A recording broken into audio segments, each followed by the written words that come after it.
Most people think Caitlin Clark's greatest weapon is her shooting range, the logo threes, the deep pull-ups, and the shots that force defenses to panic. But Larry Bird saw something even more dangerous when the Indiana legend sat down with the WNBA's biggest superstar. It wasn't a celebration or a passing of the torch. It was a direct conversation filled with honest advice. Bird believed Clark's greatest strength wasn't just her shooting, it was her ability to change the game. His message wasn't about scoring. Decades later, Caitlin Clark is creating her own legacy while carrying many of the same expectations. The games, we were struggling through all that.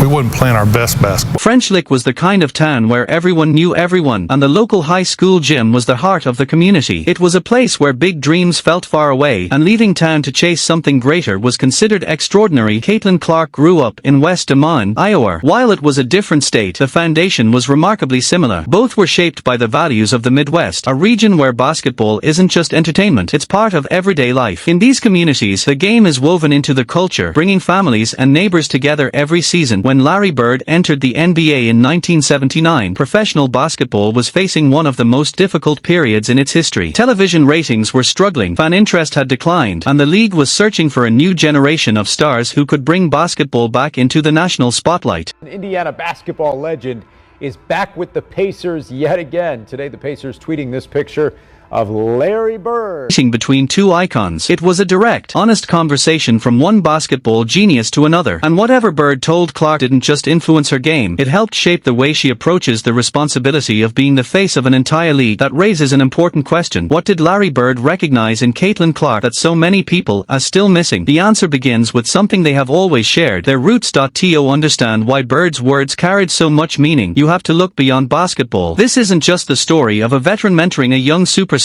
It's the story of two players whose journeys are remarkably similar. Larry Bird grew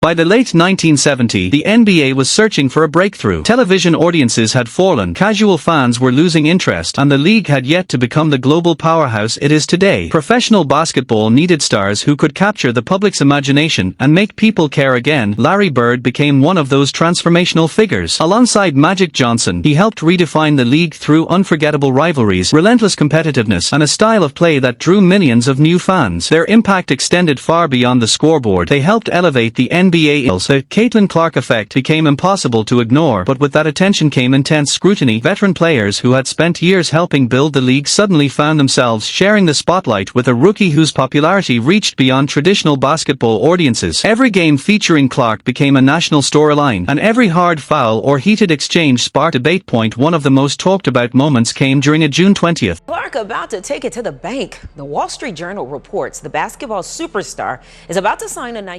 With every game, the spotlight on Caitlin Clark grew even brighter. Nearly every hard foul became a national talking point, and every physical matchup sparked fresh debate across television, podcasts, and social media. Clark wasn't simply playing basketball anymore. She found herself at the center of conversations that stretched far beyond the court. Discussions about the growth of women's sports, media attention, player recognition, and the future direction of the WNBA. Every performance carried expectations that few rookies have ever faced. Larry Bird understood that kind of pressure better than almost anyone. He recognized what it feels like to enter a professional league as the player everyone is watching, the player opponents want to challenge, and the player expected to transform the sport almost overnight. When Bird arrived in the NBA, he quickly became one of the league's biggest attractions. Alongside Magic Johnson, he helped usher professional basketball into a new era of popularity, drawing larger audiences, increasing national interest, and contributing to the league's remarkable growth. That shared experience gave Bird a unique perspective on the extraordinary expectations surrounding Caitlin Clark from the very beginning of her professional career. Well, last year Indiana was 10th in pace. Christy Sides telling us Clark rattles her second three. The NBA that Larry Bird entered was still searching for its identity. The NBA he helped leave behind had become one of the world's most recognizable sports brands. That transformation wasn't the work of one player alone, but Bird was undeniably one of the driving forces behind it.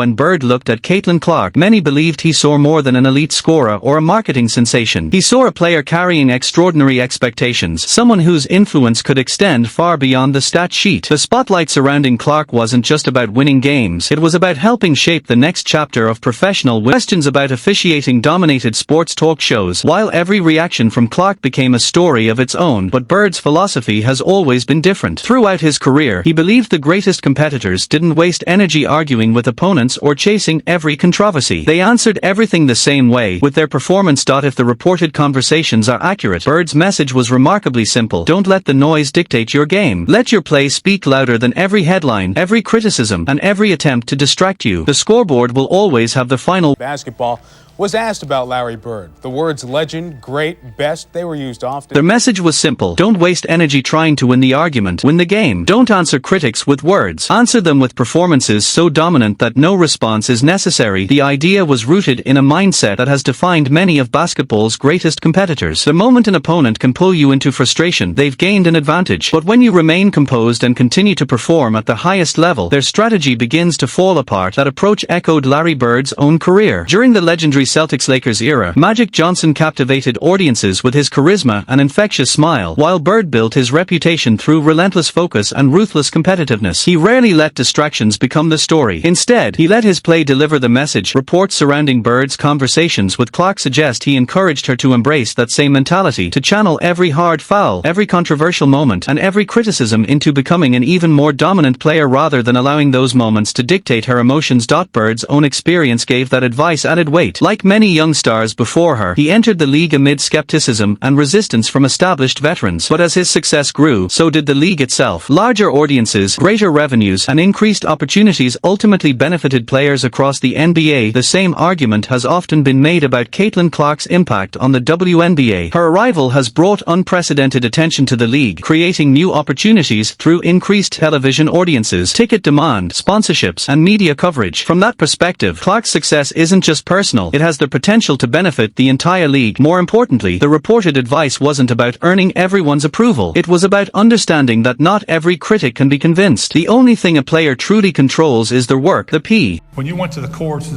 there's always new paint on there, new rims, new nets.